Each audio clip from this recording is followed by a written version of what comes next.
Good morning to all.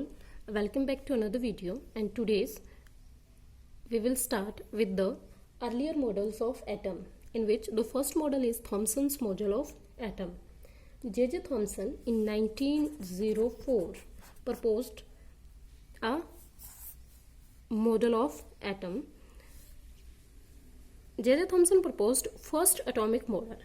J Thomson से पहले भी किसने डाल्टन ने क्या किया था, डाल्टन एटॉमिक थ्योरी को प्रपोज किया था बट उन्होंने सब एटॉमिक पार्टिकल्स की बात नहीं करी, तो ड्यू टू दिस उनको इतना प्रेफरेंस नहीं मिला. सो इट टेल्स अबाउट सब atomic particles. It tells about सब atomic particles. He said atom is made up of positive sphere. He said atom is made up of a positive sphere. ये atom किससे बना हुआ है? एक positive sphere से, जिसमें हर जगह क्या है, पॉजिटिव चार्ज स्प्रेड है. एंड इलेक्ट्रॉन्स आर एम्बिडेड, कि बीच बीच में क्या है, इलेक्ट्रॉन्स एम्बिडेड है पॉजिटिव चार्ज में. So the summary of this model is, the first point is atom is sphere of positive charge, and the second point is electrons are embedded. Clear? And this model is compared with a watermelon in which seeds are embedded. इन्होंने इस model को किससे compare किया? इसका second name इन्होंने क्या दिया? Water melon model और प्लम पुडिंग मॉडल. इन्होंने वाटरमेलन के साथ कंपेयर क्यों किया? Because in watermelon in which seeds are embedded, और कि सीड्स क्या है, एम्बिडेड है. इट मीन्स जो एडिबल पार्ट है, जो रेड पार्ट है, that is like a proton, positive charge, and जहां पर सीड प्रेजेंट है that behaves like a electron. So the seeds are embedded. Seeds क्या है, एम्बिडेड है. और इन्होंने इसको प्लम पुडिंग से कंपेयर कैसे किया? कि विद अ केक और पुडिंग इन विच किशमिश आर एम्बिडेड, कि जिस तरह से क्या है कि एक खीर है, तो खीर में क्या है, जो मिल्क है that is like a proton, कि वो एवरीवेयर स्प्रेड है, हर जगह स्प्रेड है. एंड जो उसमें राइस है, किशमिश है, दैट आर अ इलेक्ट्रॉन्स, कि वो कैसे हैं, that is embedded in the milk. तो that's why this model is sometimes called raisins pudding model, plum pudding model और वाटरमेलन्स मॉडल्स. इन्होंने क्या कहा कि इन्होंने क्या कहा कि any atom is electrically neutral, कि एक एटम क्या है, इलेक्ट्रिकली न्यूट्रल है. So he got Nobel prize. And धीरे धीरे ये मॉडल क्या हुआ, रिजेक्ट हो गया. रिजेक्ट क्यों हुआ? कि limitations of Thompson model. He said कि जो पूरा मास है, ही सेड कि जो पूरा मास है वो कहाँ है, स्फीयर में स्प्रेड है. प्रोटॉन पूरे एक स्फीयर में स्प्रेड है और इलेक्ट्रॉन इज एम्बिडेड. इलेक्ट्रॉन्स कहाँ है, बीच में है. सो अदर मॉडल्स, अदर जो मॉडल्स थे या जो अदर्स एक्सपेरिमेंट हो रहे थे, उनके सामने ये मॉडल्स ज़्यादा टाइम स्टैंड नहीं किया, और वो एक्सपेरिमेंट्स इस मॉडल को सपोर्ट नहीं कर पाए. दैट्स वाई ये मॉडल जो है वो फेल हो गया. नेक्स्ट जो मॉडल था वो था रदरफोर्ड का. रदरफोर्ड के मॉडल को कहा जाता है alpha particle scattering experiment. Alpha particle scattering experiment में what is the meaning of alpha particles? It means alpha particles contain +2 charge and mass 4 AMU. It means it is the nucleus of helium. किसका nucleus हो सकता है? ये helium का. Helium का nucleus means helium का atomic number 2 and mass number 4. It means अगर हम इसमें से 2 इलेक्ट्रॉन्स को निकाल देते हैं तो इसमें क्या बचा? ओनली मास. तो मास कितना हुआ? 2 प्रोटॉन प्लस 2 न्यूट्रॉन. तो टोटल मास कितना हो गया? 4 AMU, 4 atomic mass unit. And charge कितना आया? +2 प्रोटॉन की वजह से. सो व्हेन अल्फा पार्टिकल, इन्होंने क्या कहा कि when alpha particle strikes with any metal plate then alpha particles pass through the metal plate. अगर थॉमसन का मॉडल सही होता तो पॉजिटिव, उन्होंने क्या कहा था, positive charge is spread everywhere, then alpha particles क्या करते, मेटल प्लेट में से पास होने की वजह वो वहाँ अपने पाथ से डिफ्लेक्ट हो जाते। Now what is the alpha particle scattering experiment. तो रदरफोर्ड ने क्या किया, he take a radioactive element जिसमें से अल्फा पार्टिकल्स निकाले गए, and he called this particles is source of alpha particles. Then radioactive substance is placed in a block of lead, कि उसको किस में रखा गया, ब्लॉक ऑफ लेड में।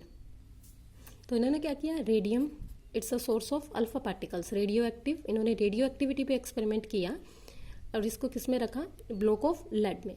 And when pass alpha particles, कि जब इन्होंने,